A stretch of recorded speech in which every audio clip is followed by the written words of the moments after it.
Ini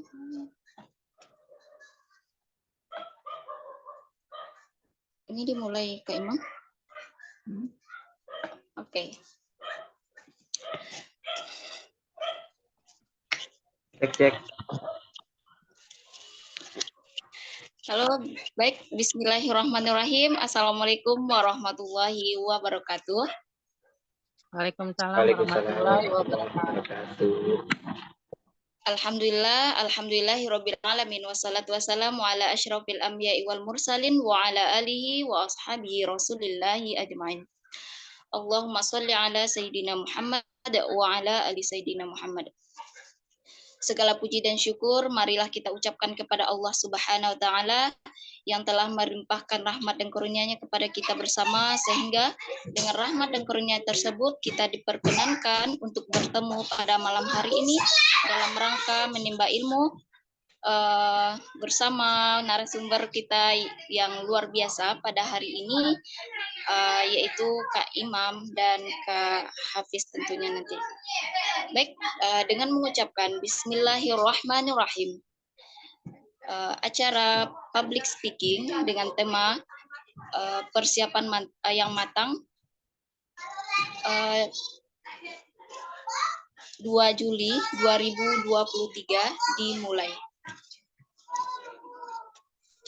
Baik, mari sama-sama kita membacakan basmalah untuk memulai acara pada malam hari ini. Berdoa dimulai.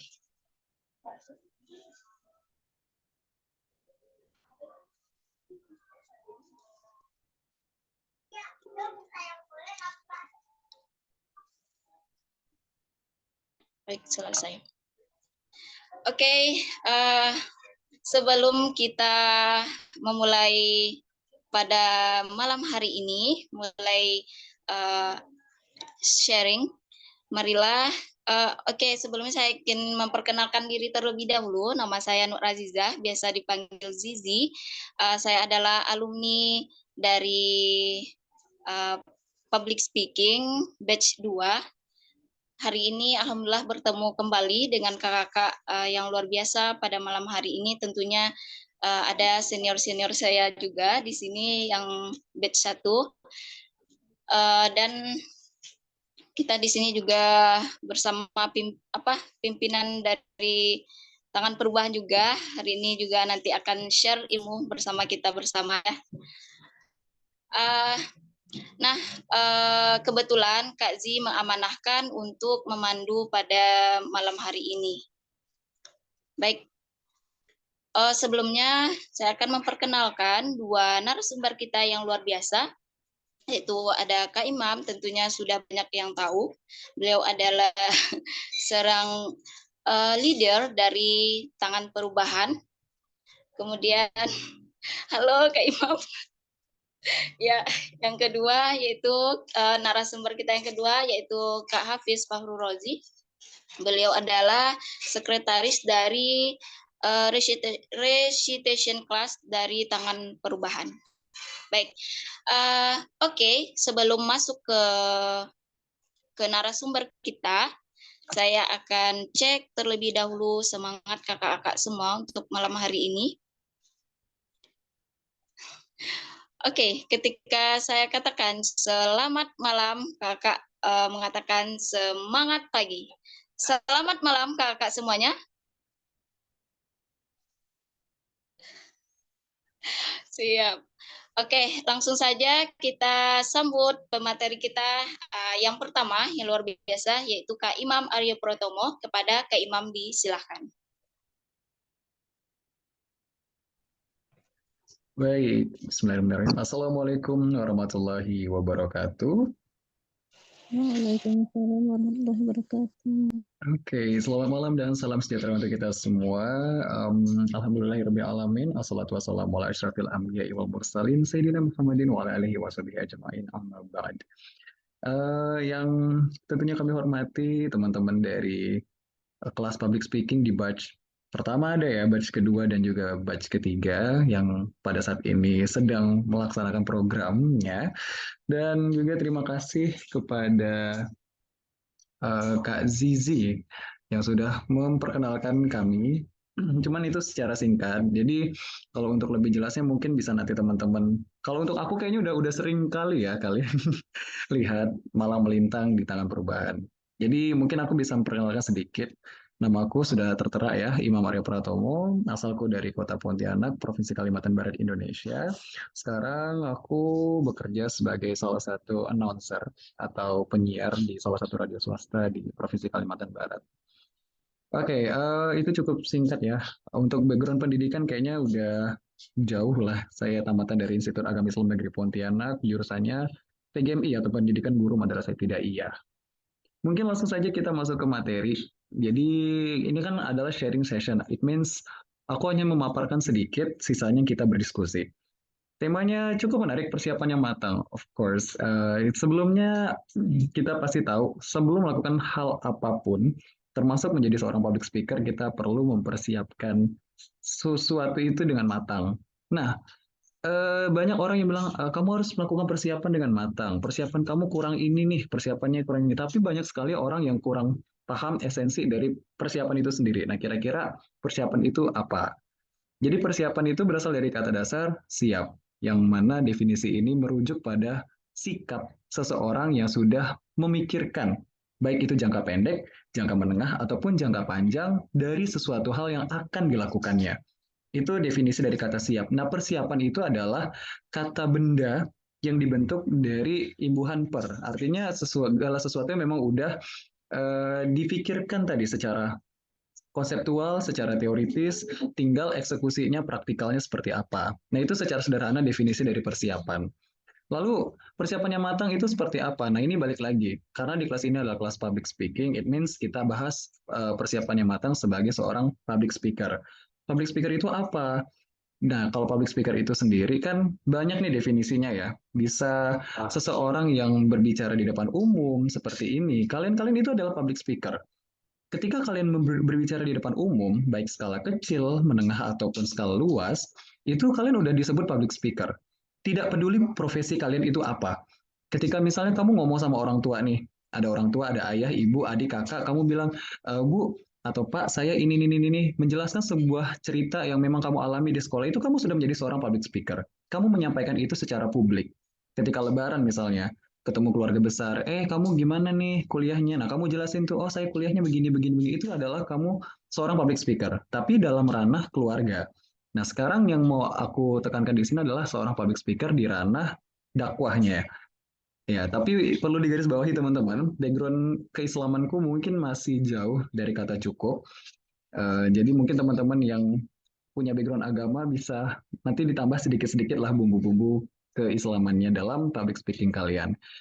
Jadi di tangan perubahan sendiri kan outputnya adalah seorang public speaker yang konsentrasinya itu di bidang dakwah secara digital, konvensional, dan juga secara modern gitu. Karena dakwah sekarang itu sudah sangat fleksibel.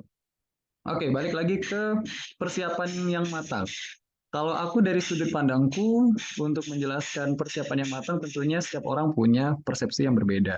Tapi di sini aku hanya membagi ketika menjadi seorang public speaker di ranah broadcasting atau penyiar radio.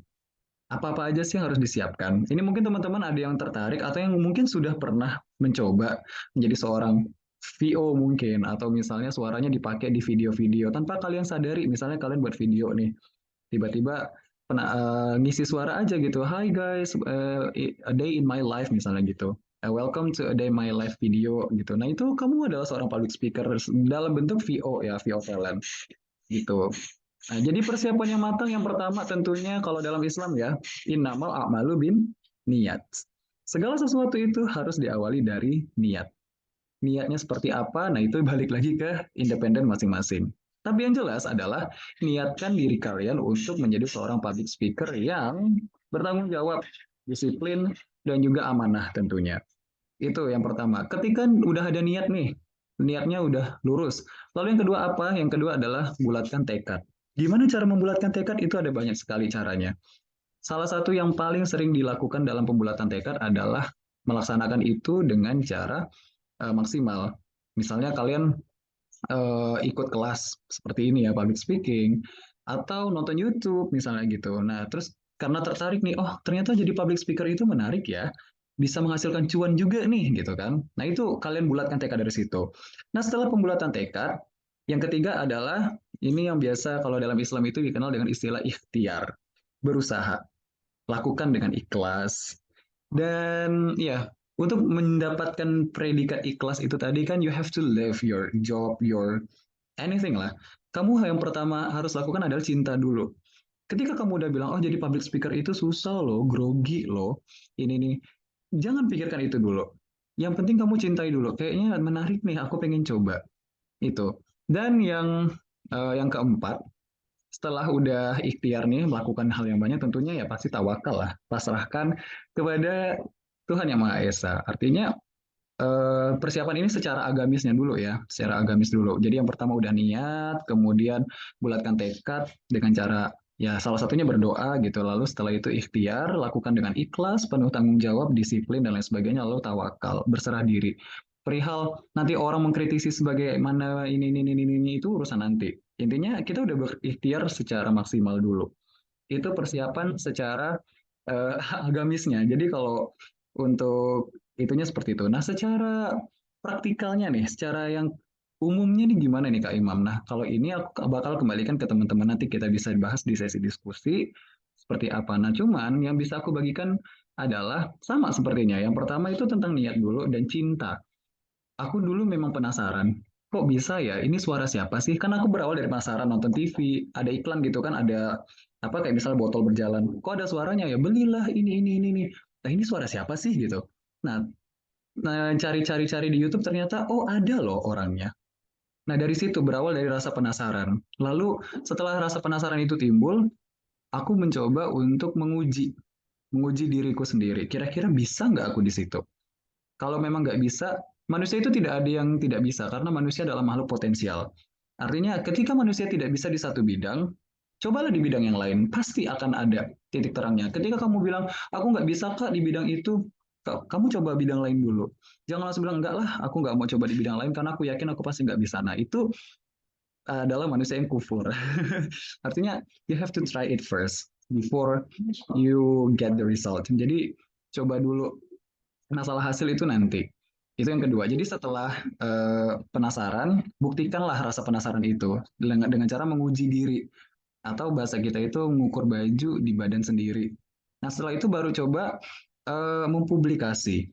Mempublikasinya dengan cara apa ya? Tadi kita semua di era 4.0 pasti sudah tidak asing, bukan tidak asing lagi, bahkan sudah kayaknya keseharian kita selalunya digital. Bangun tidur yang dicari HP, ngecek notifikasi dan lain sebagainya gitu kan. Jadi publikasikan aja di situ. Dalam bentuk apa? Ya tadi misalnya kalian buat video. Coba aja dengan suara kalian sendiri. Kalau malu untuk menampakkan wajah kan bisa kayak video ada pemandangan tiba-tiba dipakai suara kita. Ini banyak sekali yang bisa kita lakukan seperti itu. Itu yang ketiga yaitu publikasi. Nah, yang keempat adalah konsisten. Jadi menjadi seorang public speaker itu nggak cukup hanya publikasi doang, tapi harus konsisten. Persiapannya seperti apa? Yaitu nanti kita bakal bahas di sesi diskusi. Yang jelas konsisten. Ketika kamu sudah memutuskan untuk menjadi seorang misalnya content creator deh, yang sedikit-sedikit ngomong, itu artinya public speaker di era digital kan. Kamu harus konsisten dengan itu. Nah, untuk meningkatkan rasa konsistensinya itu pasti setiap orang punya hal yang berbeda-beda. Itu. Jadi ada 4 poin ya. Yang pertama tadi dari rasa penasaran, pasti itu. Ketika rasa penasaran itu muncul secara kuat, kamu pasti akan mikir, kayaknya aku harus coba. Lalu kalian coba di pengujian. Setelah kalian uji, lalu kalian publikasikan itu. Untuk mengetahui, artinya gini, kita tidak bisa melakukan self-assessment. Penilaian diri itu bisa kita lakukan, tapi kita juga perlu penilaian orang lain. Aku ngerasa suara aku nih cempreng. Coba aku ngobrol ke orang lain, apa komentar mereka? Oh, kayaknya suara Kak Imam tuh perlu diinikan lagi deh. Nah, itu. Jadi di publikasi itu juga bisa melatih kita untuk agar menjadi orang yang open-minded. Terbuka pikirannya untuk menerima saran dan kritik dari orang lain sebagai public speaker. Nah, yang keempat, yang terakhir adalah konsistensi. Artinya, ya berusaha lah menjadi sosok yang tetap di jalan itu gitu. Konsistensi itu bukan berarti, Kak, apakah setiap hari harus public speaking? Enggak. Maksudnya yang jelas kamu sudah tahu konsepnya, kamu paham, ada 2P sih dalam prinsip hidup yang biasa aku berikan ke teman-teman. Yang pertama itu profesionalitas atau profesionalisme, yang kedua proporsional. Jadi profesional itu kalian gelutinya di bidang apa? Misalnya kalian sebagai mahasiswa, jadilah public speaker di ranah mahasiswa, seperti misalnya ikut organisasi atau ketika kalian presentasi di kelas. Nah, jadilah seorang public speaker yang memang bertanggung jawab dengan profesional kalian. Proporsional itu tahu batasan atau tahu porsi. Artinya enggak setiap hari harus public speaking, enggak. Yang jelas kamu bisa membagi kira-kira kapan kamu harus menggunakan teknik public speaking yang seperti ini, kapan kamu bisa menjadi seorang penyiar, kapan kamu bisa menjadi seorang mahasiswa atau menjadi seorang anak dalam keluarga. Oke, aku rasa cukup sekian dari sesi persiapan yang matang.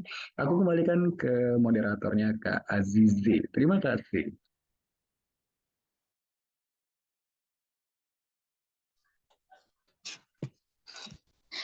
Masya Allah. Terima kasih banyak Kak Imam. Ya, ini langsung sesi diskusi apa gimana, Kak Imam? Apa lanjut dulu atau gimana?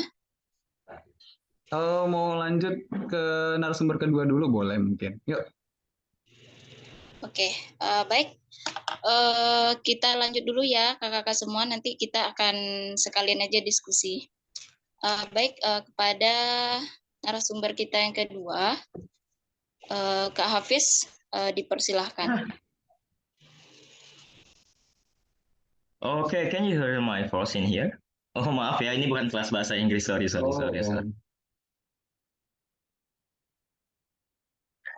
Baik, Assalamualaikum warahmatullahi wabarakatuh. Waalaikumsalam warahmatullahi wabarakatuh. Selamat malam dan salam sejahtera buat kita semua. Dan sebelum saya masuk kepada inti pembicaraan, saya ingin bertanya kepada teman-teman sekalian. Halo, apa kabar untuk malam hari ini?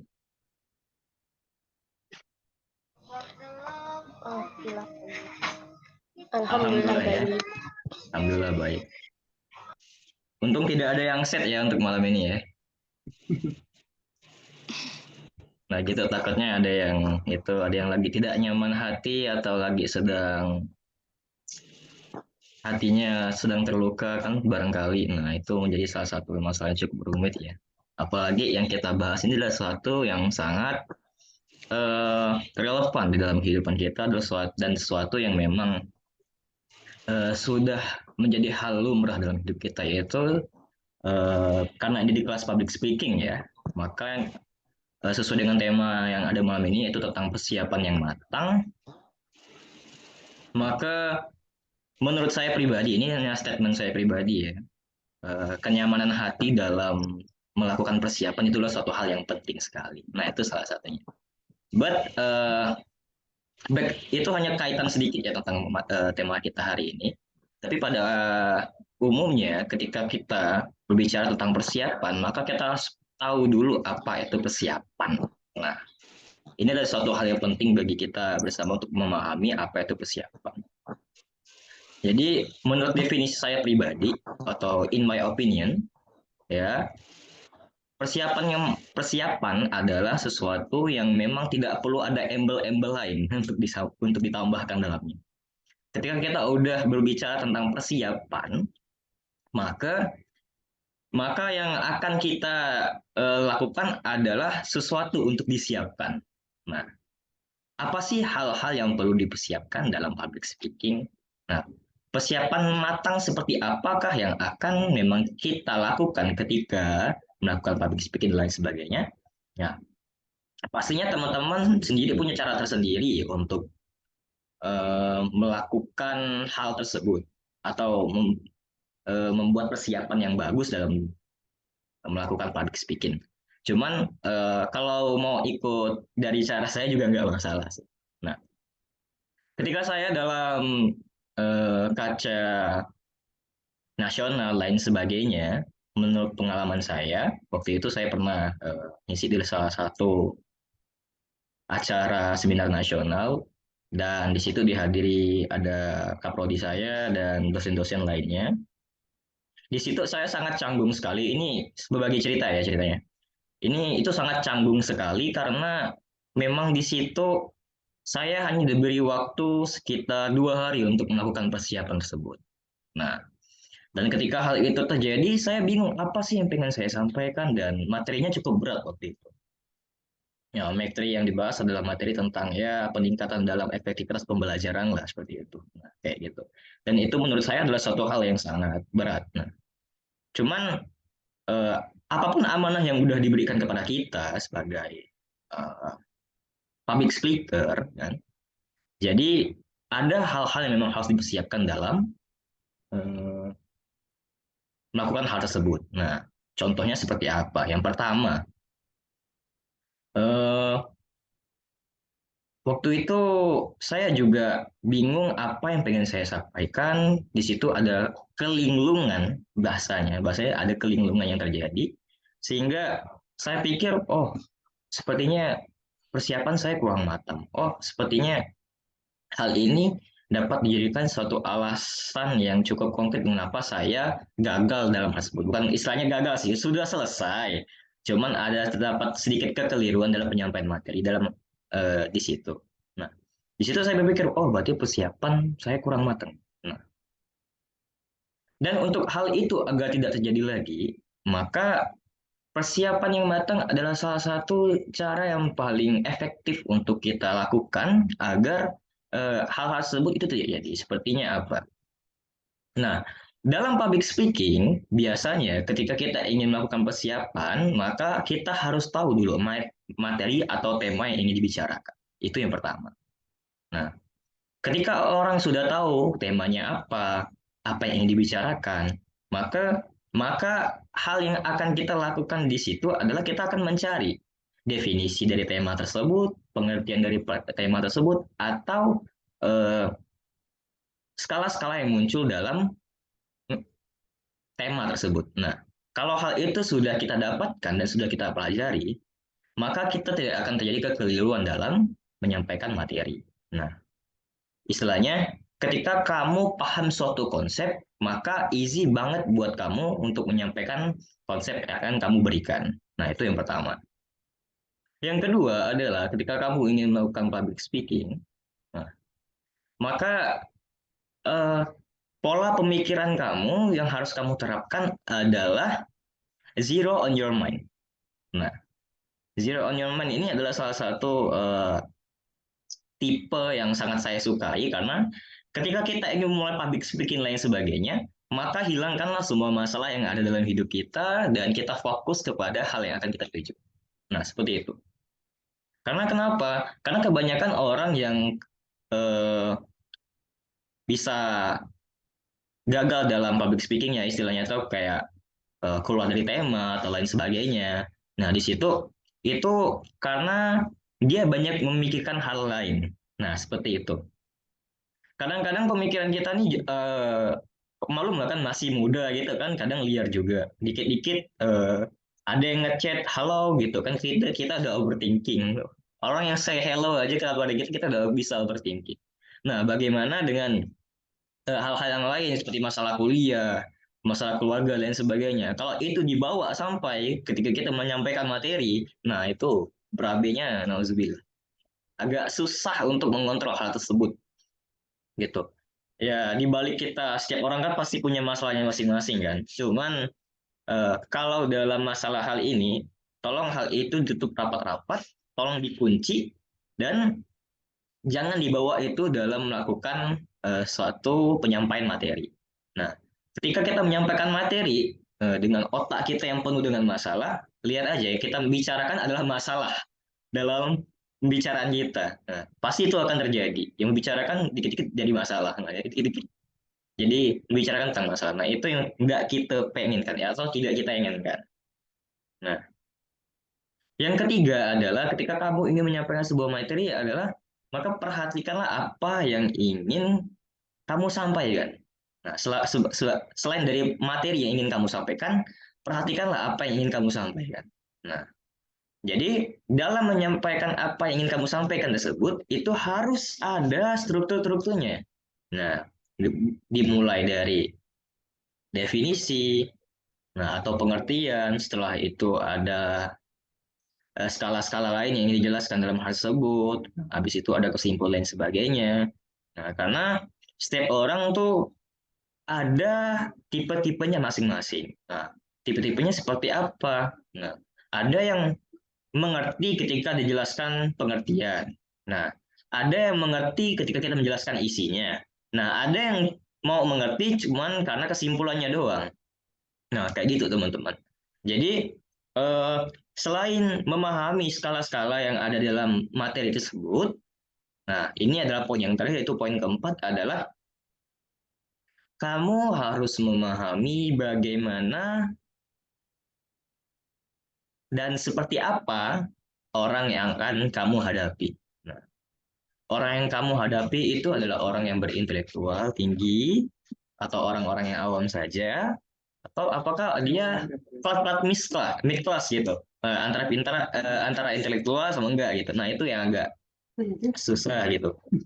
Jadi ketika seseorang sudah memahami tentang siapa yang akan dia lihat ketika melakukan public speaking, maka dia akan berpikir, oh, cara penyampaian aku harus seperti ini. Nah, ketika orang-orang sudah mengetahui siapa yang akan melihat dia berbicara, nah, maka dengan sendirinya mulut akan terkontrol, ya. Jangan sampai salah berarti ya. Untung nggak salah kata ya. Ngeri ya. Dia akan terkontrol sendirinya, ya. Karena kenapa? Ketika kita sudah bisa mengontrol pembicaraan kita terhadap lawan bicara kita, nah di situ orang-orang akan menilai kita, oh orang ini enak nih buat diajak bicara, oh orang ini bagus nih dalam menyampaikan materi lain sebagainya. Nah, dan saya pribadi belum memiliki pengalaman yang begitu banyak ya dalam melakukan public speaking. Jadi ini ada sedikit tips dari saya sebagai ya pemateri malam hari ini ya. Karena melakukan sebuah public speaking itu bisa dibilang suatu hal yang mudah, juga bisa dibilang suatu hal yang susah. Karena balance antara susah dengan mudahnya agak rancu gitu. Karena bisa dibilang mudah kalau orang sudah memahami konsep dan pembicaraan tersebut. Nah, bisa dibilang susah kalau orang tak memahami apa yang ingin dibicarakan. Nah, ingat konsep bahwa public speaking yang baik adalah public speaking yang bisa menyampaikan isi materi yang ingin ia sampaikan. Nah, itulah salah satu ciri public speaking yang baik. Nah, mau panjang atau pendeknya pembicaraan tersebut, maka yang penting hal tersebut tersampaikan dengan baik. Nah, kalau hal itu sudah tersampaikan dengan baik, maka teman-teman bisa dibilang adalah seseorang yang memiliki public speaking yang baik. Itu sekian dari saya ya. Saya kembalikan kepada moderator.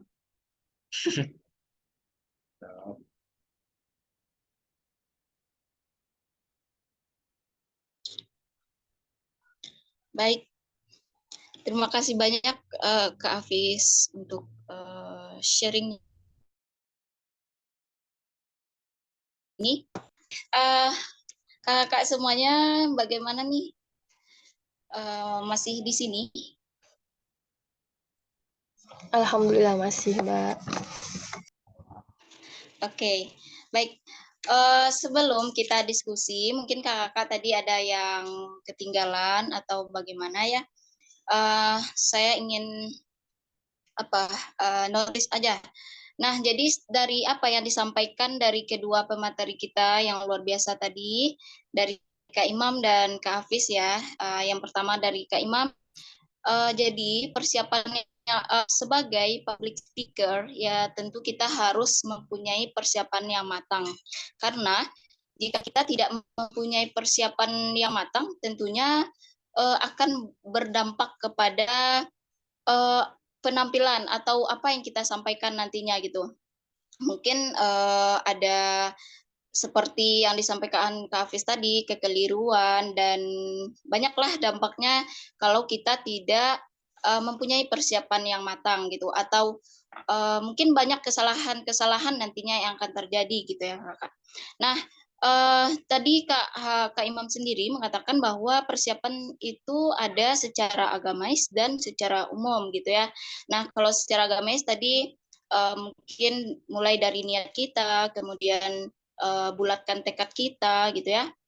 Nah, kemudian secara umumnya yaitu berasal dari yang pertama itu rasa penasaran kita ya. Nah, kemudian kita menguji diri. Nah, kemudian setelah kita menguji diri kita harus beranikan diri untuk publikasi gitu kan, publikasi. Kemudian konsisten dengan apa yang kita lakukan. Nah, itu juga dengan apa yang disampaikan oleh Kak Hafiz tadi, bahwa persiapan yang matang itu bisa dari materi. Misalkan dari materi itu kita harus mempersiapkan dengan sangat siap terhadap apa materi yang akan kita sampaikan kepada audiens nantinya gitu ya. Nah, kemudian kita fokuskan diri. Nah, yang ketiga yaitu kita harus memperhatikan apa yang ingin kita sampaikan. Mungkin dari strukturnya, mungkin misalkan seorang public speaker, seorang speaker, nggak mungkin kan kita langsung aja gitu ya. Tapi harus kita ada struktur-struktur dari apa yang akan kita bicarakan. Kemudian memahami audiens itu sangat penting, siapa yang kita hadapi gitu. Kalau misalkan pokoknya harus memahami audiens kita, itu pentingnya kita itu harus mempunyai persiapan, karena kita akan menghadapi audiens yang bermacam-macam gitu. Karena jika audiensnya begini, tentu cara penyampaiannya lain lagi gitu ya Kakak semuanya. Mungkin selanjutnya kita lanjut ke pada sesi diskusi, sesi yang ditunggu nih Kak Ibnu, kayaknya udah banyak yang ingin didiskusikan dari tadi nih. Ya Kak Ibnu. Oke, dipersilahkan kepada kakak yang ingin bertanya, boleh banget bertanya, boleh langsung open mic, atau raise hand terlebih dahulu, atau mungkin bisa kakak lewat via chat ya. Tapi karena kita kelas public speaking, akan lebih baiknya langsung tanya aja ya. Oke, ini ada Kak Melati Sukmadewi. Baik, disilakan kepada Kak Melati untuk bertanya kepada narasumber kita. Baiklah, bismillahirrahmanirrahim. Suara saya jelas, Kak? Ya, Jelas kok, jelas. Sumpah, di CP itu aku tak mau, Bang.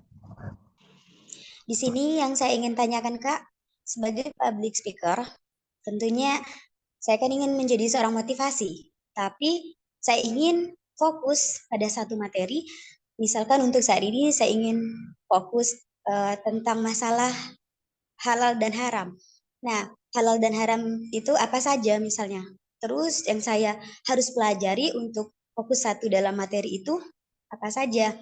Agar materi yang saya bawa tersebut matang dan semakin bisa diperbarui menjadi lebih baik lagi dan terus bertambah, tapi hanya dalam satu materi. Nah, mungkin itu saja pertanyaan saat ini yang ingin saya tanyakan. Terima kasih. Saja. Bisa minta diulang lagi. Nah, boleh diulang sedikit Kak poinnya tadi, aku cuma dengan halal haram apa ya? Harap hantam ente. Mungkin Kak Boleh mohon diulangi kembali. Sorry tadi agak sedikit Ya, gagal Kak. fokus. Seperti yang kita ketahui saat ini, bahwa misalnya saya ingin membahas sesuatu yang haram. Nah, sesuatu yang haram yang kita ketahui saat ini bukan hanya soal komar atau juga babi ataupun dan sebagainya gitu ya, Kak ya. Nah, ternyata setelah disurvei juga, nah, salah satu haram itu juga terdapat di salah satu kuas. Nah, kuas yang kita pakai tersebut juga mengandung salah satu bulu babi. Nah, salah satu dampak dari kuas bulu babi tersebut bisa masuk di suatu makanan sehingga menjadikan anak-anak kita menjadi misalnya tidak produktif dan susah untuk dikasih tahu lagi. Salah satu dampak dari kuas dan menyebabkan doa kita tertolak. Nah, saya ingin membahas satu materi itu saja. Misalkan tidak terombang-ambing, tapi hanya fokus pada satu materi tersebut. Bagaimana caranya saya tuh bisa lebih matang dan fokus pada materi tersebut yang ingin saya bawakan. Tapi satu materi saja, Kak. Seperti itu. Oke, siap, bisa Baik. dipahami. Terima kasih banyak Kak Melati. Mungkin atau Kak Hafiz bisa langsung menjawab, bisa ditangkap pertanyaannya Kak? Bisa. Bisa banget. Oke, dari kontennya dulu, materinya tentang haram, sesuatu yang haram. Kayaknya ini mau pilih aja nih, pilih. Enggak, kan aku tadi udah kasih ke kamu dulu. Ayo. Oke, makasih ya. Baiklah. Baik, di dalam pertanyaan ini saya fokuskan saja ya. Ketika seseorang ingin membahas tentang suatu hal yang haram atau halal atau haram, contohnya membahas tentang itu kuas, kan, kuas yang terbuat dari bulu babi tersebut, dan kalau dipakai ke anak-anak bisa ya wadidaw lah, si wadidaw lah, itu bahasanya ya. Nah, gini, ketika kita bicara tentang public speaking lagi, ini public speaking lagi ya, kan sudah saya jelaskan tadi bahwa pemateri yang baik adalah pemateri yang bisa menyampaikan isi dari apa yang dia bicarakan, dan fokus permasalahan dari yang ingin kamu sampaikan di situ adalah tentang kuas yang mengandung bulu babi tersebut. Nah, pastinya gini, ketika kamu ingin membicarakan sesuatu, meskipun haram kan, dalam hal tersebut kan membahas tentang sesuatu yang haram. Nah, kamu lebih baiknya, atau kakak lah ya, Kakak dong. ya kakak lebih baik untuk menjabarkannya secara umum dulu. Ya.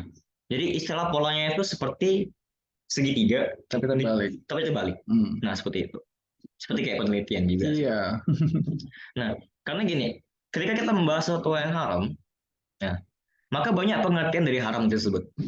Nah, apalagi orang-orang kita yang memang tidak bisa menerima satu statement doang. Nah, itu masalahnya. Nah, ketika kita menjelaskan sesuatu yang haram, maka lebih baik kalau saya pribadi ya, saya buka tentang dating. Bukan. Ada itu salah satu kitab, saya lupa kalau nggak salah saya, Fathul Bari itu kan membahas tentang fikih atau enggak minimal usul fiqh lah.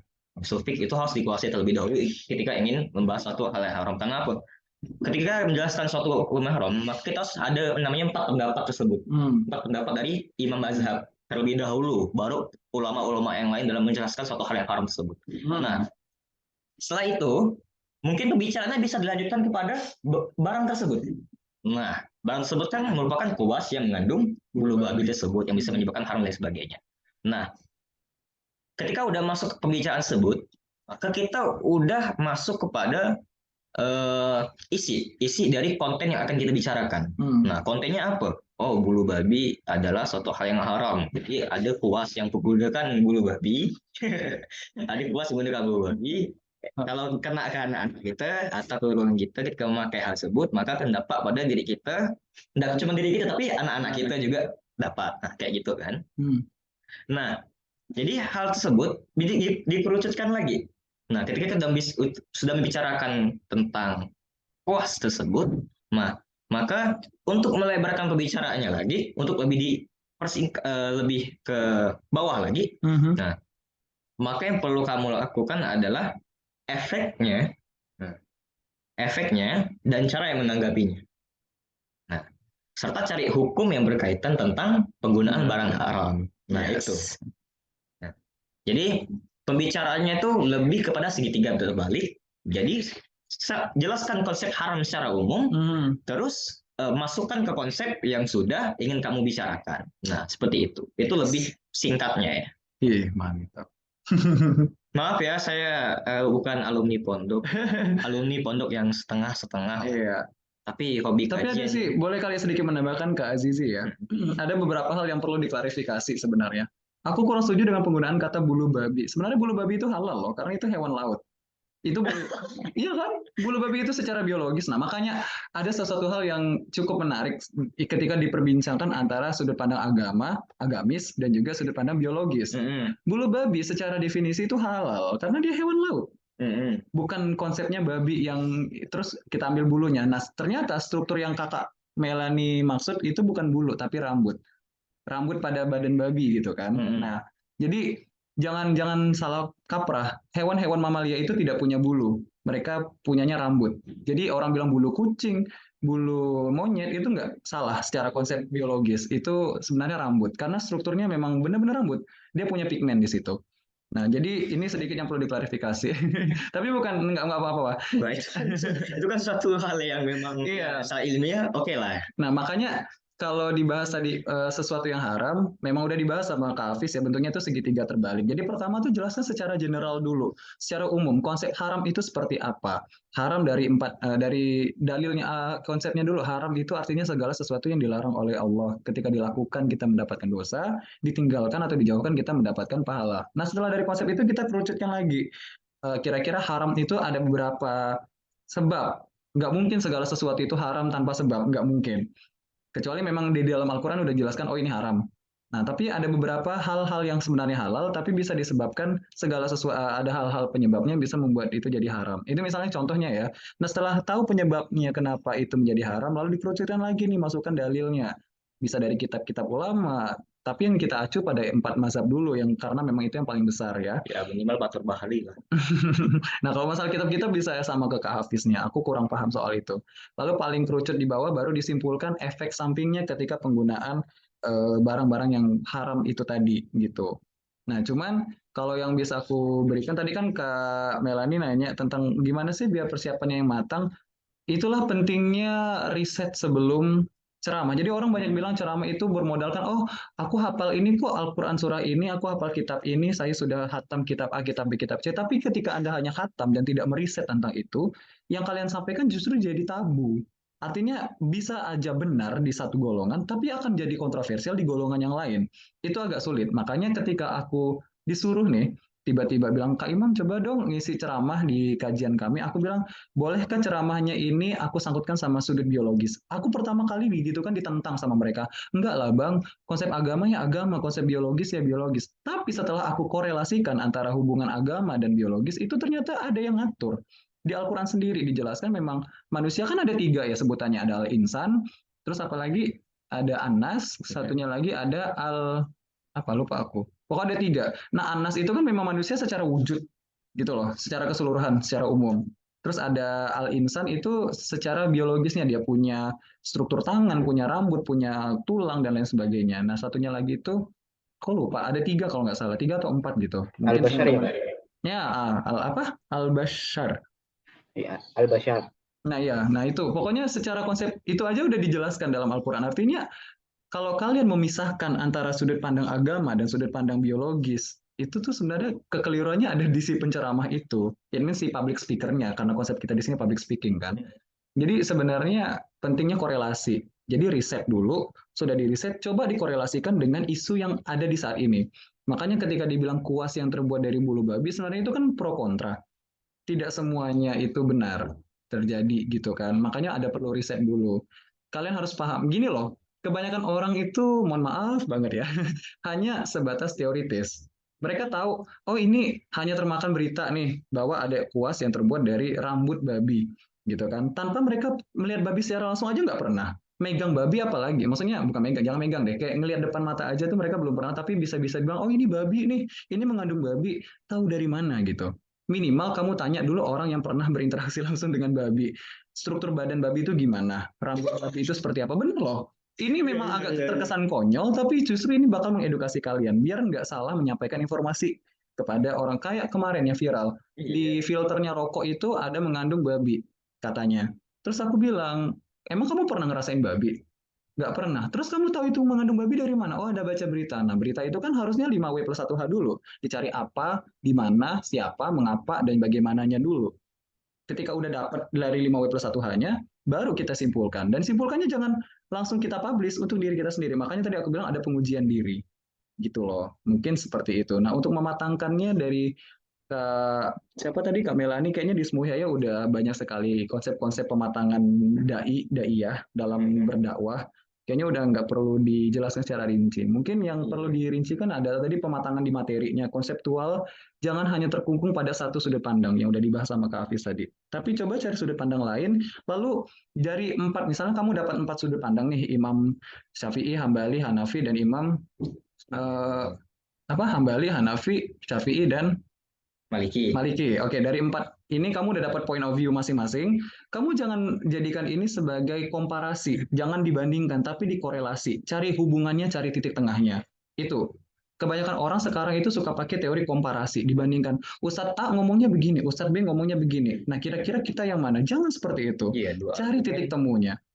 Karena itu yang justru menimbulkan perpecahan di antara kita, yang Islamnya yang lemah gitu kan, tiba-tiba dengar statement A berbeda dengan statement B, bingung nih kita milih yang mana, ujung-ujungnya iya, ujung-ujungnya jadi taklid gitu. Mungkin seperti itu. Kalau dijelasin ini kayaknya lebih panjang deh kalau untuk agama. Jadi aku pendekkan aja sampai situ dulu. Gimana Kak Melani? Ada yang mau diklarifikasi? Waduh, ada satu message di bawah. Oke, terima kasih. Terima kasih banyak Kak Oh, Melati, sorry Melani. Kak Imam untuk jawabannya. Nah, oke, mungkin ada tambahan nih dari Kak Ibnu atau Kak yang lain. Mungkin ada pandangan lain boleh, karena kita sekarang sesi diskusi. Mungkin ada ada ilmunya gitu kan, bisa berbagi, bisa sharing. Boleh Kak Ibnu atau Kak Ana. Siapa nih? Kak Mae, Kak Tio. Kalau kurang jelas bisa ditanyakan kepada abang sepupu saya saja. Siapa di sana? Iya. Iya ya. Iya, bisa ditanyakan orang yang lagi ngurus Satnight. Satnight kan kemarin. Iya. Tahu lah ya siapa ya. Oke, mungkin kalau tidak ada boleh ke pertanyaan selanjutnya. Ya, Kakak ada tanggapan? Silakan. Kak Melati.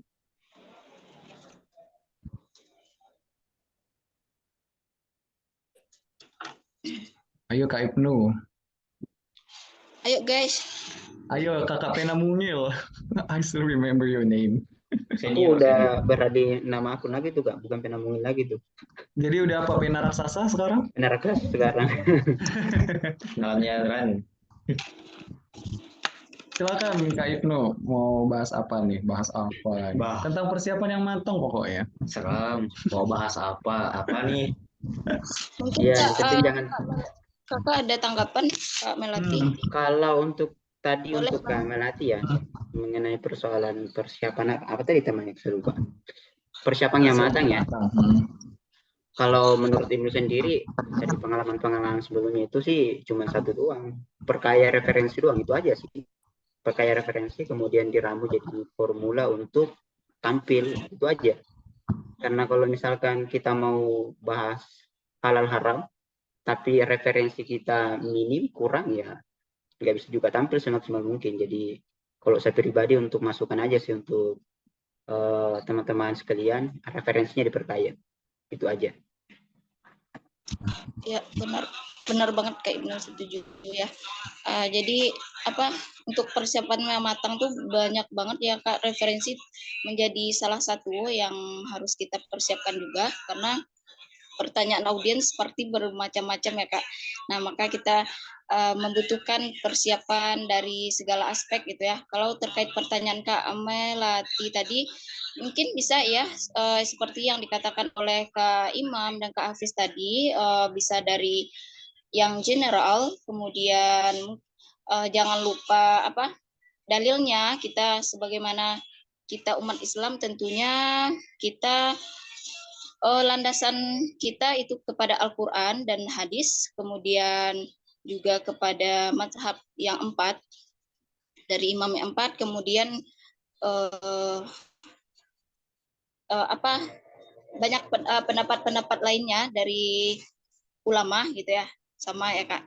Nah, kemudian memberikan contoh. Nah, tidak hanya satu contoh, mungkin bisa contoh yang mirip gitu, karena kadang audiens tidak bisa menangkap pada satu contoh saja, jadi kita bisa memberikan contoh lain yang sekiranya bisa lebih mudah untuk diterima oleh audiens kita gitu.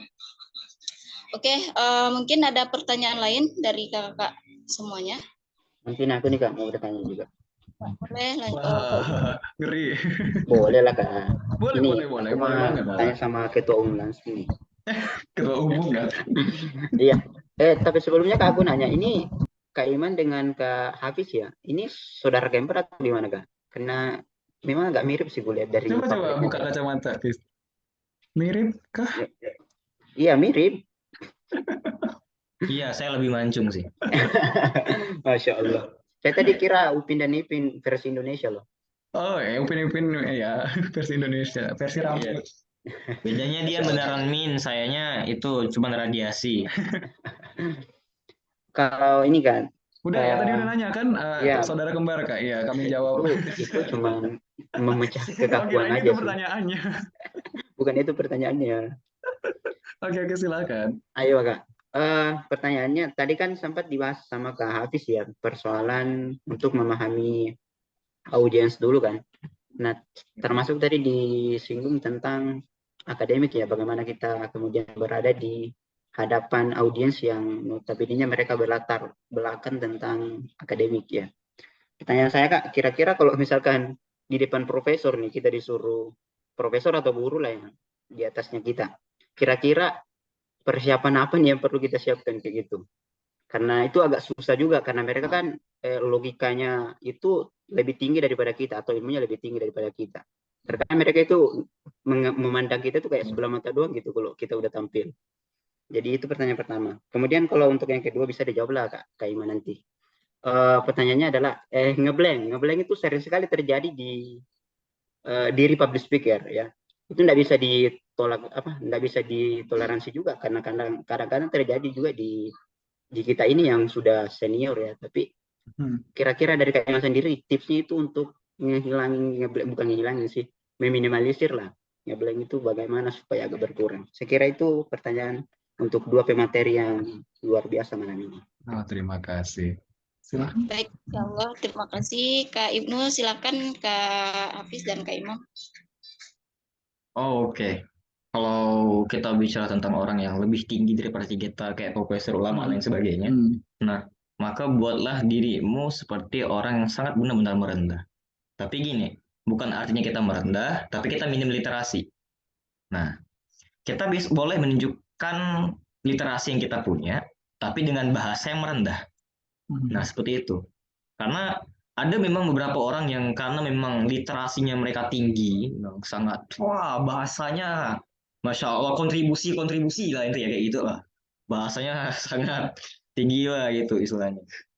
Tapi ketika bicara depan profesornya ketawa. Karena kenapa? Karena isi bicaranya cuma kosong. Nah, itu yang nggak kita mau. Nah, sebisa mungkin ketika bicara tentang orang yang lebih tinggi mereka, ulama, profesor dan sebagainya, maka buatlah seperti diri kamu yang ingin mencari ilmu dari mereka. Nah, seperti apa sih ingin mencari ilmu dari mereka? Kayak gini. Ketika kita menyampaikan materi, misalnya tentang mengamalkan suatu kebaikan. Nah, maka memuji dari profesor tersebut atau ulama tersebut itu juga salah satu cara untuk mengambil perhatian dari ulama tersebut. Nah, gitu. Masya Allah di depan kita udah ada kayak gitu. Masya Allah di depan kita udah ada profesor dan lain sebagainya. Masya Allah di depan kita ada ulama dan sebagainya. Berikan suatu wejangan yang memang atau sanjungan yang sangat istilahnya bisa menyentuh bagi mereka. Nah, seperti itu. Nah, ketika kita menyampaikan materi, maka ketika di depan profesor atau ulama lah kan. Ini perlu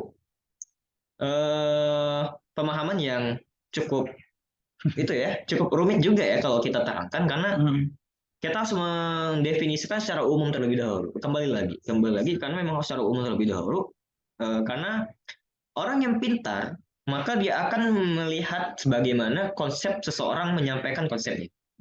Nah, orang yang pintar akan tahu bagaimana seorang menyampaikan konsep. Oh, seperti ini. Oh iya. Beliau sebisa mungkin kita ingin memberitahukan apa yang kita bicarakan. Nah, dan kalau bisa jangan sampai ke ranah-ranah yang lain. Nah, itu yang agak bahaya. Karena kenapa? Ketika saya pernah waktu itu jadi bukan sebagai pemateri sih waktu itu. Saya cuman penikmat saja, penikmat seminar saja. Dan ketika itu public speaker-nya menurut saya pribadi itulah terkesan arogan. Terkesan arogan karena memang banyak yang ya istilahnya kata-kata yang bisa menimbulkan statement. Nah, setelah ada beberapa saat ketika itu dosen saya tiba-tiba ngambil mic dan wow lah, terjadi hal yang tidak diinginkan di situ. Bukan karena menghina Terjadi hal yang diinginkan dong. Ya, bukan karena Suka perdebatan. ingin menghina dari itu, tapi beliau mengeluarkan sedikit istilahnya kayak Kata-kata savage. bukan kata-kata savage sih, tapi istilahnya kayak bukan sarkasme, tapi satir. Kayak nggak kelihatan gitu beliau bahasanya. Padahal aslinya itu sangat itu. Nah, karena apa? Ketika terlalu banyak berinteraksi dengan orang yang lebih tinggi daripada kita, takutnya kita terjebak di hal itu. Nah, itu jangan sampai. Nah, itu yang kita nggak pengen. Jadi kalau memang ingin berinteraksi, maka berinteraksi yang bersifatnya memuji saja. Nah, ketika di sesi tanya jawab, mungkin itu menjadi satu alat, buat interaksi lebih lanjut. Udah. Cukup. Udah cukup. Tanggapi dulu tuh Kak Ibnu-nya, suruh tanggapi. Ya bagaimana menurut Kak Ibnu kalau Apa sih kurang ya maaf ya, Ini udah saya dijempol, bukan, artinya udah mantap tuh. saya bukan tafsir Quran, yang tafsir Quran abang sepupu saya Bang Akil lah, itu baru. Masya Allah. Ini alumni pesantren tafsir semua ya. Quran. Kalau saya ya gini-gini lah. Ada yang mau Oke Kak, diklarifikasi dulu? mantap jawaban dari Kak Hafiz. Terima kasih banyak Kak. Masya Allah. Yang kedua apa Kak? Ini ngeblank, tentang ngeblank. Oh iya, mungkin Kak Imam bisa menanggapi. Oke. Ya, ini sebenarnya nyambung sama pertanyaan yang pertama ya. Kalau simpelnya gini, ketika Anda ngeblank, itu sebenarnya Anda harus tahu dan bersyukur sebenarnya. Kalau Anda ngeblank itu tandanya Anda masih punya otak dan masih berpikir. Banyak orang yang mikir ngeblank itu adalah sebuah musibah.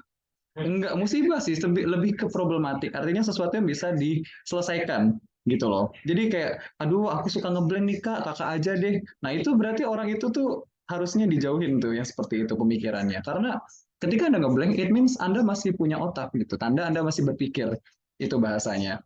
Jadi untuk menghilangkan ngeblank memang tidak bisa. Benar kata Kak Ibnu tadi, tapi diminimalisir bisa. Caranya seperti apa? Nah kalau ini caranya lebih ke pribadi sih. Cuman kalau aku di announcer itu kita namanya ada teknik bridging. Dari kata bridge, jembatan. Caranya seperti apa? Ya memang paham literasi. Lagi-lagi kita bahas tentang literasi. Kenapa? Karena untuk menyampaikan sebuah konsep pembicaraan, kalau ada satu kata aja yang teks itu jadi pemantik, itu bisa kita jadikan jembatan untuk ngobrol ke sesuatu yang bikin kita tuh kayak lupa dengan sesuatu yang bikin kita ngeblank tadi. Misalnya kayak kemarin, ini bahas tadi pertanyaan sebelumnya ya, ketika ada profesor, aku juga pernah ngundang salah satu narasumber, itu dari Kejaksaan Tinggi Negeri Republik Indonesia yang di Provinsi Kalimantan Barat, dan itu gelarnya profesor, doktor, haji, SPD, MM, belakangnya itu MSI lagi. Ada nggak salah ada 6 gelar gitu deh. Bukan MSI. Jadi maksudnya gelarnya udah seabrek gitu. Sedangkan aku gelarnya waktu itu masih belum ada gelar. Jadi ketika kita undang ke radio, memang benar kata Kak Alpis, kita mencoba menjadi, kalau aku ya menganalogikan itu aku sebagai cangkir, si narasumber itu sebagai teko. Jadi kita dituangin gitu. Nah ketika si teko ini overload, ngasih sesuatu yang lebih, pasti tumpah kan? Nah tumpahan-tumpahan itunya tuh, kalau bisa cangkir jangan cangkir aja. Kita balik lagi ke topiknya persiapan yang matang. Kita siapkan yang namanya apa sih? I don't know how to say. Ini apa kalian nyebutnya nih? Kalau di sini kita nyebutnya kayak ceper atau apa gitu. Nah, ketika overload tadi, ini cangkir ini kan pasti penuh ya. Nah, kita harus menyediakan ini nih, agar apa? Yang tumpah-tumpah tadi tidak terbuang dengan percuma. Jadi memang benar-benar kita memposisikan diri serendah mungkin. Tapi berbeda jauh ketika aku sebagai seorang announcer yang mewawancarai mereka. Dalam artian kita di sini sudah dikasih konsep bahwa yang akan kita bahas adalah mengulik si narasumber. Jadi dengan cara apa? Ya balik lagi ke riset. Kita riset Kejaksaan Tinggi Negeri itu kebijakannya apa nih yang baru-baru ini? Kok bisa nih Kejaksaan Tinggi Negeri punya kebijakan yang kayaknya kontroversial di masyarakat Kalimantan Barat pada waktu itu? Kerjasama yang dianggap tidak rasional, kerjasama yang merugikan salah satu golongan gitu, atau mereka memihak ke salah satu partai politik gitu kan. Ini agak berat sih pembahasan. Tapi balik lagi ke pertanyaan Kak Ibnu yang pertama, ketika menjadi narasumber ketika kita berhadapan dengan seseorang yang derajatnya mungkin ditinggikan secara gelar akademisi, itu tadi ya aku mencoba memposisikan sebagai cangkir ketika itu dalam ranah umum ya. Tapi ketika aku sebagai seorang penyiar, artinya kita mengundang dia, kita ingin mengorek sesuatu dari dia. Aku memposisikan diriku itu sebagai pisau, dan si dia itu adalah sebagai buah atau daging yang memang mau kita cincang-cincang tapi tetap bermanfaat walaupun udah kepotong-potong gitu. Jadi bukan kita pisau terus kita tusuk dia terus dia mati dan tidak ada statement apapun yang kita ambil, nggak seperti itu.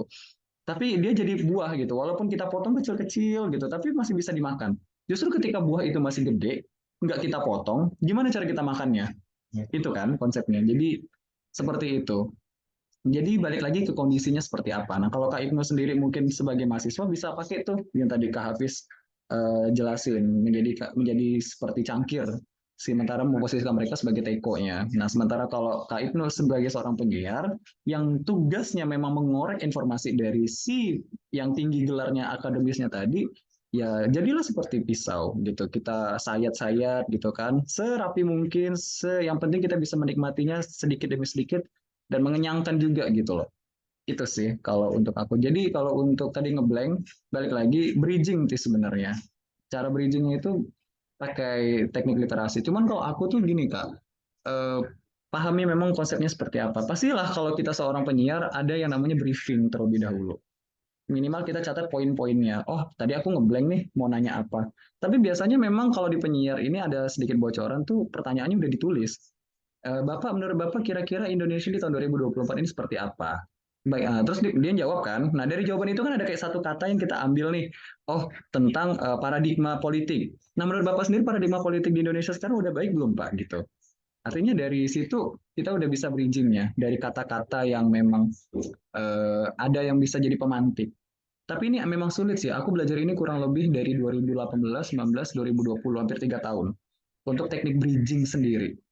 Jadi memang perlu persiapan yang sangat matang dan memang Anda harus suka dulu sebagai seorang penyiar. Ketika Anda mencoba jadi penyiar tapi nggak mau yang ribet, ya udah silakan jadi penyiar yang abal-abal aja di YouTube kayak atau di mana yang nggak ada peraturannya gitu. Itu sih yang bisa aku berikan. Mungkin teman-teman pasti punya cara masing-masing untuk menghindari ngeblank. Tapi ya balik lagi itu tidak bisa dihilangkan gitu. Tapi bisa diminimalisir dengan kalau aku sih nyebutnya bridging. Misalnya aku ngeblank tadi nih, ngeblank pas dia bahas tentang kitab-kitab, aduh apa ya. Tapi ada satu poin yang tadi aku bahas, yaitu dia bilang menjadikan mereka itu seperti kita yang belajar sama mereka. Oh oke, analoginya dapat nih dari cangkir, teko, dan juga cepernya itu. Gitu. Jadi bridgingnya dari situ, pakai analogi. Dapatnya dari mana? Dari literasi. Gimana caranya? Ya membaca. Gitu Kak Ibnu. Baik, terima kasih banyak Kak Ibnu dan Kak Hafiz ya. Oke. Mungkin tambahan dari aku sedikit ya Kak Ibnu. Nah, karena kita sharing ya. Oke. Yang pertama itu tentang bagaimana kita jika berhadapan dengan profesor gitu ya. Mungkin saat itu kita contohkan aja misalkan kita ujian lah gitu di depan profesor, kan kebanyakan sering tuh penguji yang jadi penguji kita itu profesor gitu ya. Nah, memang seperti apa yang dikatakan oleh narasumber kita tadi, kita bersikap seperti memang menerima, membutuhkan ilmu dari mereka, itu yang pertama. Secara etika kita tetap harus menghargai dan menghormati mereka, karena pada hakikatnya tentu ilmu mereka sudah pasti ya jauh lebih banyak lah dari kita gitu. Nah, kayak gitu ya kan Kak.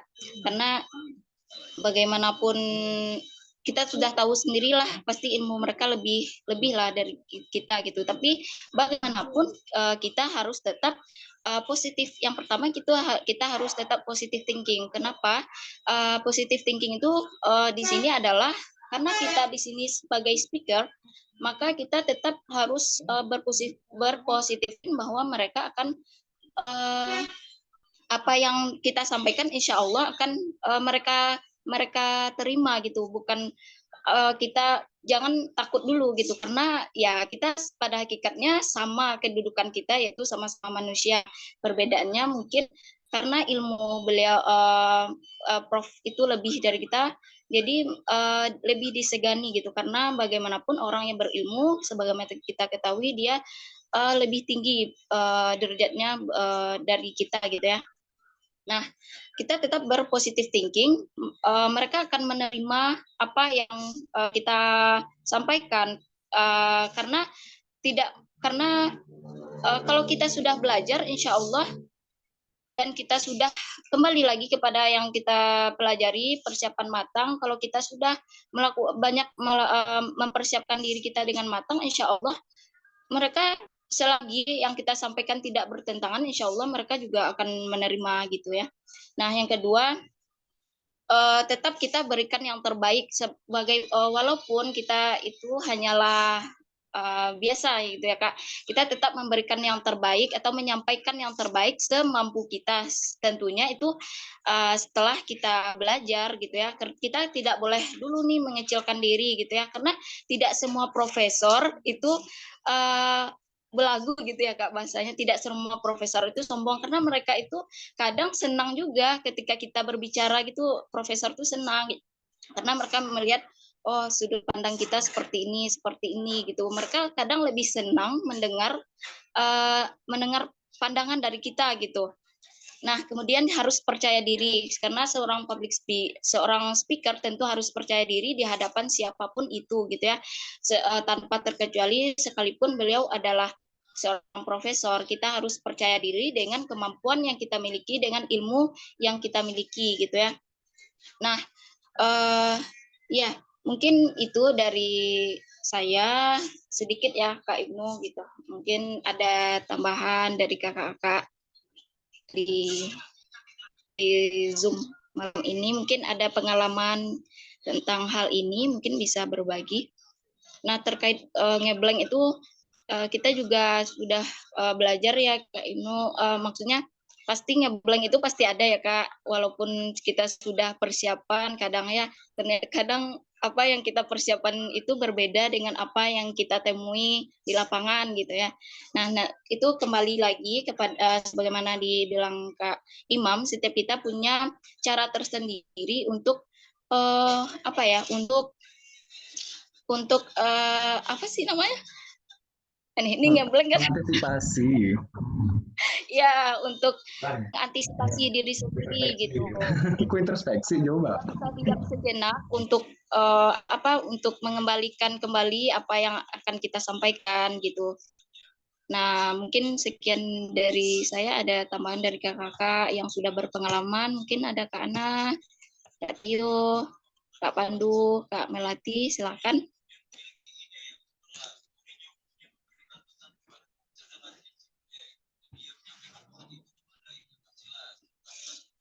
Ya, Kak Pandu, ada tambahan? Boleh Kak? Mungkin lebih berpengalaman ya. Kita kan sharing-sharing aja ya. Kalau soal pengalaman sih justru saya anak baru ya, benar-benar anak baru. Malah belum pengalaman sama sekali. Apanya jam terbangnya? Belum pernah sama sekali. Ini baru, benar-benar baru. Cuman mungkin kalau masalah blank itu bisa nggak karena karena kita kurang persiapan ya? Kira-kira bisa nggak karena itu? Belum matang bener gitu loh persiapannya. Bisa jadi gitu nggak? Bisa aja Bun, tapi kadang ada yang udah dipersiapkan matang ya. Aku contohnya ya, maksudnya udah persiapkan matang, tapi ngeblank pasti ada gitu. Misalnya ya gitu karena ya? bawaan dari dalam kayak kita nervous. Bener tadi yang Kak Zi bilang, kadang apa yang udah kita persiapkan nih secara teoritis ternyata pas ke praktek di lapangan tuh jauh bedanya gitu. Iya. Jadi karena grogi ya biasanya ya. Iya, jadi tergantung penyebabnya sendiri, Bunda. Gitu. Oh gitu. Jadi ya bener-bener ya jadi public speaker. Yes. Bener-bener susah. Tapi tadi kalau balik lagi ke teori awal, kita semua adalah public speaker kok secara tidak langsung, indirectly. Misalnya Bunda nih, profesinya boleh tahu apa Bun kalau itu sekarang? Kalau saya ibu rumah tangga, cuman alhamdulillah sih punya hobi menulis. Kan udah punya 2 buku. Terus saya ingat kemarin kata Kak Zi. Kenapa Di kelas yang sebelumnya itu kan Kak Zi bilang gini ya, kalau ada penulis yang sungkan atau malas menawarkan atau mempromosikan karyanya karena malu. Salah satunya kayak saya begitu tuh. Karena saya kayaknya malu gitu, cukup sekali mempromosikan udah begitu aja gitu. Iya, pelan-pelan Bun. Kan kalau tadi dari 4 step yang aku kasih, pertama kan dari penasaran, lalu kemudian udah pengujian diri. Ini kan Bunda udah penasaran nih, ide-idenya apa aja dituangkan lewat pengujian diri, itu udah ditulis, udah jadi apa, nah tinggal di publikasinya aja yang buat didengarkan. Tapi sebenarnya dari ibu rumah tangga juga public speaker kok. Misalnya kalau kumpul keluarga gitu kan, misalnya Bunda Pandu ngasih ke anak-anak, nah nanti ini, ngajakin mereka ngobrol dan mereka mendengarkan, itu sebenarnya udah public speaker. Public speaking, karena berbicara di depan umum dan didengarkan banyak orang. Kalau 2 orang itu dialog, tapi kalau misalnya 3 sampai per orang itu udah bisa dikatakan public speaking skala kecil. Misalnya ada 2 anak dan 1 suami gitu kan, terus ditambah bundanya 1 ngobrol, ini 3 orang menyimak, itu udah public speaking karena akan nimbul 3 sudut pandang. Tapi kalau hanya bunda dan 1 anak itu sebutannya dialog. Tapi kalau udah cuma lebih masalahnya kan orang, itu udah public speaking. Cuman masalahnya kan kalau ke keluarga itu kan apa namanya, karena kita kenal deket ya, jadi kita dengan leluasa ya, jadi masalahnya di situ kali ya. Kalau dengan audiens itu kan kita nggak kenal mereka gitu, jadi kendalanya di situ biasanya begitu. Makanya di awal-awal dulu sering banget ya di tahun 2011 2012 tak kenal maka ta'aruf katanya. Enggak, pertama tak kenal maka tak sayang, terus di era-era mulai kenal istilah ta'aruf tuh tak kenal maka ta'aruf. Jadi maksudnya ta'aruf ya perkenalan gitu. Artinya memang gitu ya. Perkenalan itu sangat-sangat penting sebenarnya, dan kebanyakan orang tuh cuman tahu kenalan tuh kayak namanya siapa, tinggal di mana, cuma sebatas itu. Padahal sebenarnya perkenalan nggak sebatas itu, jauh lebih luas dari itu. Kayak kita ini kenal lewat virtual walaupun jarang ketemu, tapi chemistry-nya dapat. Nah itu yang maksudnya perkenalan yang dimaksud itu seperti itu. Oh iya, jadi kenal lebih jauh ya. Perkenalan yang sebenarnya tuh kita kenal lebih jauh gitu ya. Kalau sekedar nama itu mungkin bisa lupa. Kayak orang biasa kan kayak kenal nggak sama aku, ingat nggak sama aku, terus aku bilang enggak. Nah, dia nyebut namanya, dia lupa, aku lupa. Tapi pas dia ngetek satu momen, ingat nggak dulu waktu kamu mecahin balon aku? Oh iya ya, baru ingat gitu kan. Nah jadi ada momen yang bikin kita kayak dipantik gitu loh, kayak terpantik. Oh iya ya, tapi kita lupa namanya siapa. Oh itu kamu gitu, iya saya. Oh udah beda ya sekarang ya gitu. Jadi ada sesuatu hal yang jauh lebih mengasihkan dari perkenalan itu. Ya, insya Allah paham. Makasih ya Kak ya. Sama-sama Bunda. Ini dari batch ketiga nih BTW. Lumayan sering juga nimbrung. Kak Bunda Pandu.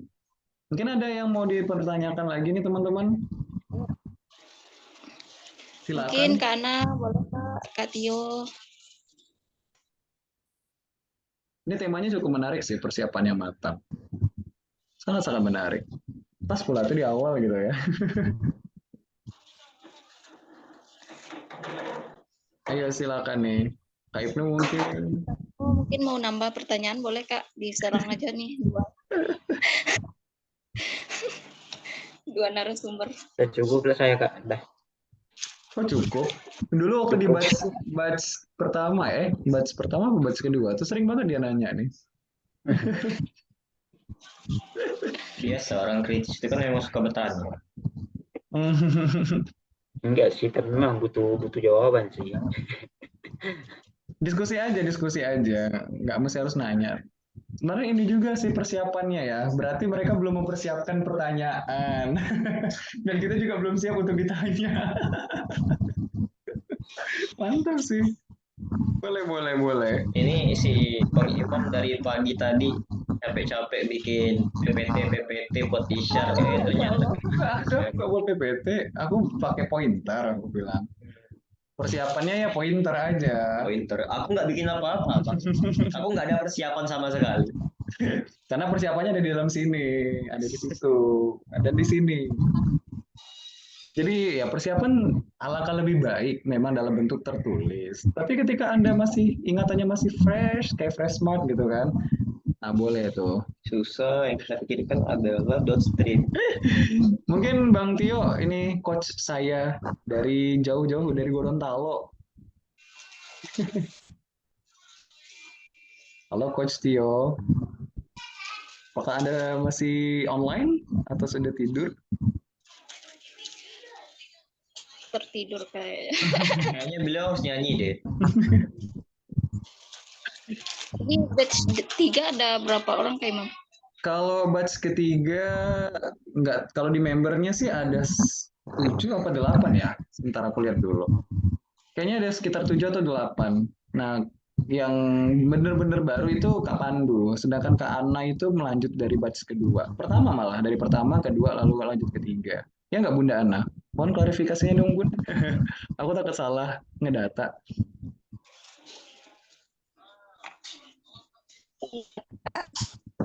Iya, aku ingat Bunda Ana ini dia satu kampung sama Umi Atiles Nusa. Di batch pertama tuh mereka lagi, kayaknya waktu itu masih dekat-dekat gitu, kayak apa? Masih kayak sering barengan.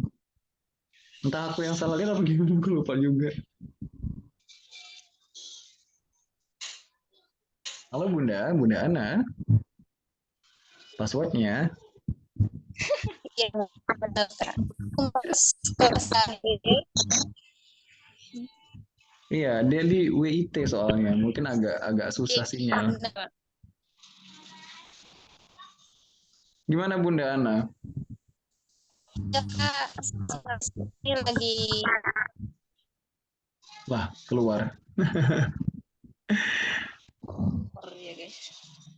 Mungkin Bunda Pandu ada yang unek-unek belum tersampaikan di batch ketiga, boleh disampaikan. Mumpung ada sekretarisnya nih dari Tangan Perubahan.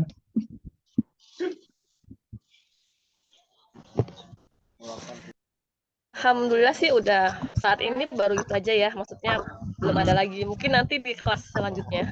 Insyaallah. Oke, siap. Ditunggu progresnya, Bun. Amin, mudah-mudahan. Mungkin boleh kali Bun bagi sedikit pengalaman. Kan kayaknya Bunda bilang tadi baru banget, baru di dunia public speaking apa gimana? Baru banget di dunia public speaking ini. Biasanya sih paling kita ngobrol sama orang-orang yang curhat ya. Jadi orang banyak curhat ya. Mungkin itu awalnya kali ya. Saya juga memberanikan diri nih. Sebenarnya karena pikiran saya gini, mindset saya bilang gini. Kalau kita takut akan sesuatu atau kita nggak bisa akan sesuatu, kita harus menghadapinya gitu. Biarin kita tuh nggak takut lagi gitu. Jadi ini saya sebenarnya berusaha mengatasi rasa takut saya, rasa grogi saya, atau rasa malu saya ngobrol di depan orang. Jadi Dan gitu ya, itu terbukti ya. insya Allah ya, mudah-mudahan. Iya, berhasil ya. Seperti Abang Pena Mungil di sebelah sana. Beliau ini Masya Allah sekali, waktu aku dengerin live-nya di Instagram tuh kayak, wah, waktu ketika jadi host itu bener-bener keren sih. Apalagi Kak Azizi di batch kedua yang sering Kak Zihilda ceritain. Jadi sebenarnya apa ya, menjadi seorang public speaker itu eh, gampang-gampang susah. Artinya gampangnya dulu 2 kali, baru susahnya 1 kali. Sebenarnya yang susahnya itu di komitmen. Ketika orang udah tercebur lah gitu kan di public speaking, dunia public speaking, mereka tuh selalu bilang kayak, Kak, aku harus ngomong ya di depan umum. Padahal enggak juga gitu. Ada momen-momennya aja kok. Enggak setiap hari juga kan kita bertemu orang. Skala ramai gitu. Enggak setiap hari juga. Jadi ya itu sebenarnya kepersiapan yang matang. Ini aku aja persiapannya belum matang. Jadi gitu. Mungkin itu aja. Kalau tidak ada pertanyaan, kita bisa close dan berfoto bersama sebelum itu mungkin kasih. Kak Azizi, beda banget. Hilda dan Kak Azizi. Astagfirullahaladzim. Coba. Ya, mungkin kalau tidak ada pertanyaan lagi, ini Kak Tio sesi foto ya Kak. Dia udah siap Kak kok Tio, on cam. Sesi foto bernomor. detik-detik terakhir nih Kak Tio. Detik Ada itu pertanyaan? Ayo silakan coach, tanya apa coach tentang materi kali ini? Materi nggak tuh? Belum, sepertinya belum. Apa aja belum mau sampai kapan kami Belum harus ada podcast? pertanyaan yang muncul di otak. Oh, keren. Sejauh ini semuanya dapat ditangkap. Alhamdulillah. Jangan tangkap kami dong. Kami salah apa kalau ditangkap? Iya dong, kami kan bukan pelanggar hukum. Ayah saya cuma penegak hukum aja sih. Kak Tio member juga atau gimana? Beliau aku undang spesial di sini. Jadi Saya muridnya Bang Imam. Suhu saya. Nah ini yang persiapannya matang yang diubrak-abrik nih seperti ini nih. Menghilangkan kontribusi. Enggak. Jadi beliau ini for your information teman-teman, beliau itu guru vokal saya di grup ZN. Kita satu vokal grup. Jadi beliau yang Nanti bisa saya. nyanyi ya. Mau biar Iya, boleh. Suaranya Bisa, berarti boleh, bagus. boleh. Silakan di akhir nih. Tadi di awal aku suruh nyanyi dia nggak mau. Iya dong, sebagai penghibur. Entertainer. Makanya aku undang spesial tadi di sini kan. Tamu kondangan. Ayo silakan coach. Kak Tio di Ya. Boleh Kenapa? silakan. kan Apanya? kalau silakan. Iya Bertanya. nyanyi. Bukan Bertanya. pertanyaan, nyanyi. Pilih mau bertanya atau mau bernyanyi ya. Harus pilih salah satu ya Kak. Kan hidup, life is a choice. Hidup adalah pilihan. Ya. I know. Gitu ya ngancam orang di live ya. Ya udah Oke. nyanyi aja, nggak usah nanya. Aku lagi malas menjawab. Terus apa deh? Bebas. Berhubung ini masih momentum Idul Adha, mungkin lagu-lagu sholawat boleh kali. Enggak hafal selawat. Astagfirullahaladzim, enggak apa-apa. Aku juga sih. Aku juga. Tidak ngefans selawat. Nggak hafal. Astagfirullahaladzim. Ini anak Universitas Muhammadiyah loh. Keren sih. Ini YIN Pontianak. Ayo Bang Tio, cepet. Apa? Bebas lagu apa? Lagu tak segampang itu mungkin atau apa gitu. Ya kan persiapannya matang tak segampang itu kan.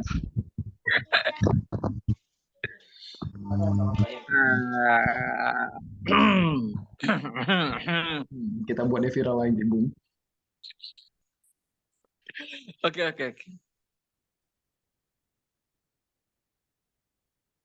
Tunggu ini ya. Ayo cepat. Apa ya?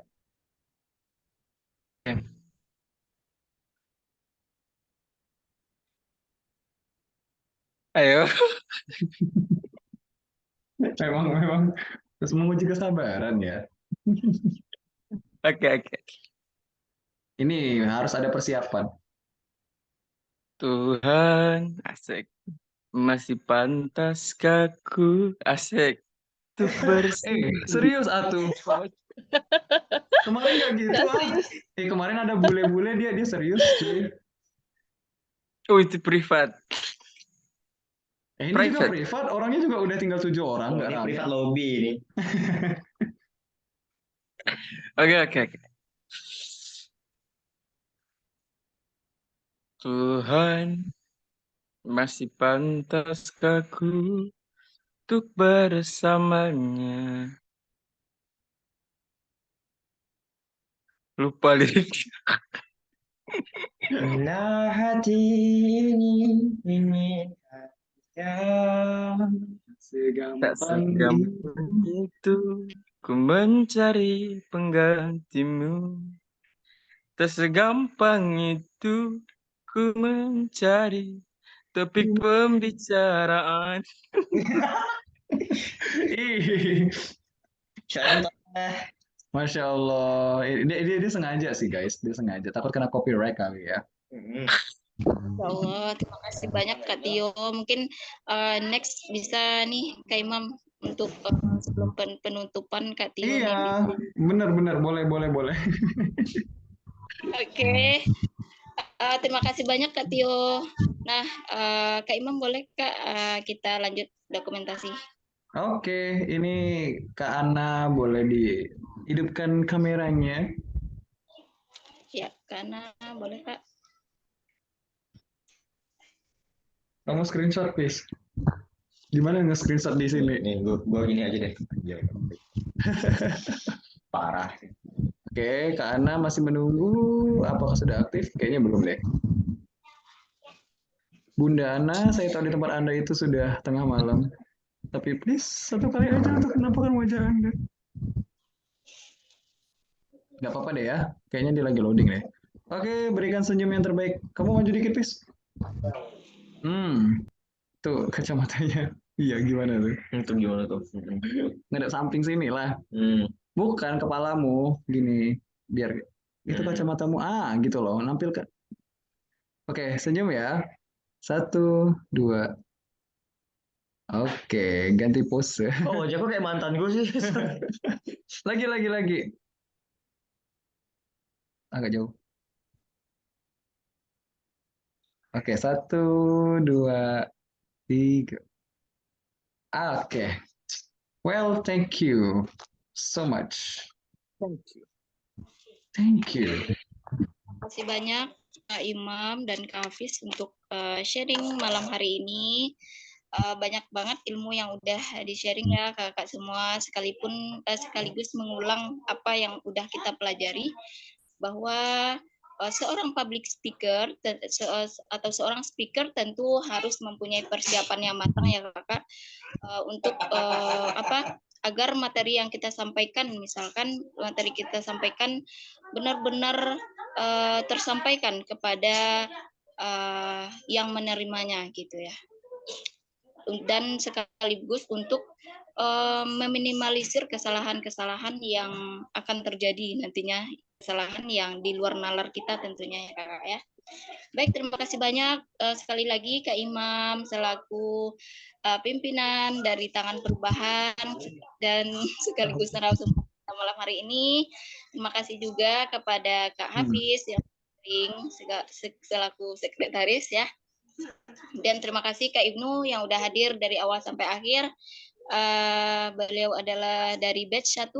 Terima kasih banyak Kak Tio yang udah diundang oleh Kak Imam secara pribadi. Terima kasih juga kepada Kak Pandu yang Sama-sama ini berada di batch 3.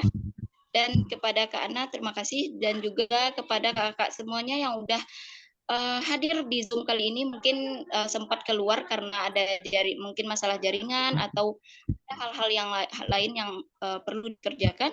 Terima kasih banyak. Saya selaku moderator pada malam hari ini mengucapkan terima kasih dan pamit undur diri. Saya akhiri dengan Assalamualaikum warahmatullahi wabarakatuh. Waalaikumsalam warahmatullahi wabarakatuh. Ini Kak Ana hidup kamera nih. Kita foto lagi sekali. Lu senior. Bentar. Ayo Kak Ibnu, hidupin lagi kameranya Kak Ibnu. Hidupin lagi kameranya Kak. Maaf Kak, di sini sinyalnya suka hilang-hilang. Iya, nggak apa-apa. Biasa DPR juga sering hilang, Bun. Jadi nggak usah heran. Kan Bapak Anda. Oke, kita foto ya. 1, 2, 3. Kak Ibnunya kemana nih? Tunggu dulu. Kak Ibnunya belum Kak. Iya. Ayo cepet Kak Ibnu. Ayo cepet.